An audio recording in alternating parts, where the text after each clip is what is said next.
200 साल से इस तालाब में जिंदा है ये इच्छाधारी नागिन, जिसे देखने लोगों की भीड़ उमड़ रही है। दरअसल उत्तर प्रदेश के निवाड़ी जिले के छोटे से गांव में जो घटित हो रहा है, देख आप भी दंग रह जाएंगे।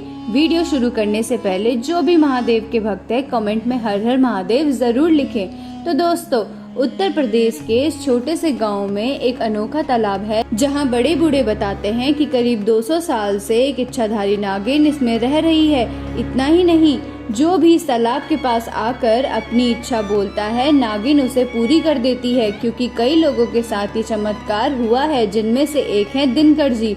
वैसे तो दिनकर जी दिल्ली में एक बड़े न्यूज़ चैनल में काम करते हैं, परंतु उत्तर प्रदेश में उनकी पुश्तैनी जमीन है और उनके बूढ़े माँ बाप अभी भी उत्तर प्रदेश में ही रहते हैं। इसलिए दिनकर जी अपने बच्चों के साथ साल में एक बार छुट्टियां बिताने उत्तर प्रदेश अपने गांव जरूर आते हैं। उन दिनों उस गांव में ऐसे अपहरणकर्ता आए हुए थे जो लोगों के बच्चों का अपहरण कर लेते थे। जब दिनकर जी का बेटा खेलते खेलते परिवार की नज़रों से थोड़ा सा दूर हुआ तो उन अपहरणकर्ताओं को अच्छा मौका मिल गया। उन्होंने उनके बेटे का अपहरण कर लिया। अपने बच्चे को घर के आसपास ना देख दिनकर जी और उनके परिवार के लोग चिंता में पड़ गए। जब काफी समय के बाद भी ढूंढने पर दिनकर जी का बेटा नहीं मिला तो उनकी पत्नी का रो रो कर बुरा हाल हो गया। दिनकर जी के भी पैरों तले जमीन खिसक गई।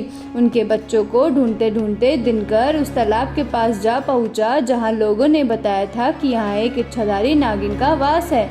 दिनकर ने उस तालाब के बारे में सुना तो था। दिनकर रोते हुए इस तालाब की ओर देखते हुए बोले, मैंने सुना है यहाँ नागिन का वास है। अगर तुम सच में हो तो मेरे बेटे को मुझे वापस ला दो। मैं आभा का पिता तुमसे गुहार लगाता हूँ कि मुझे मेरे बेटे से मिलवा दो। और इतना कहकर वह जोर जोर से रोने लगा। तभी उस कुएं से आवाज आई, दिनकर तू जा अपने घर, तेरा बेटा घर आता ही होगा। उसके बाद वह आवाज गायब हो गई।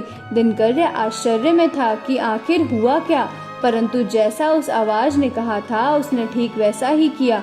उधर वह अपहरणकर्ता जंगल के रास्ते पर दिनकर के बेटे को ले जा रहे थे। तभी रास्ते में उन्हें ऐसा महसूस हुआ जैसे धरती कांप रही हो। तभी सामने उन्होंने जो देखा वह देखकर दंग रह गए। एक विशाल सांप, जिसका आकार एक सामान्य सांप से कई गुना बड़ा था, वह सांप भयंकर आवाज निकाल रहा था, जिसे देख वे सभी अपहरणकर्ता डर गए और बच्चे को छोड़ दूसरी तरफ भागने लगे। परंतु यह क्या, दूसरी तरफ भी उस विशाल सांप की पूंछ थी।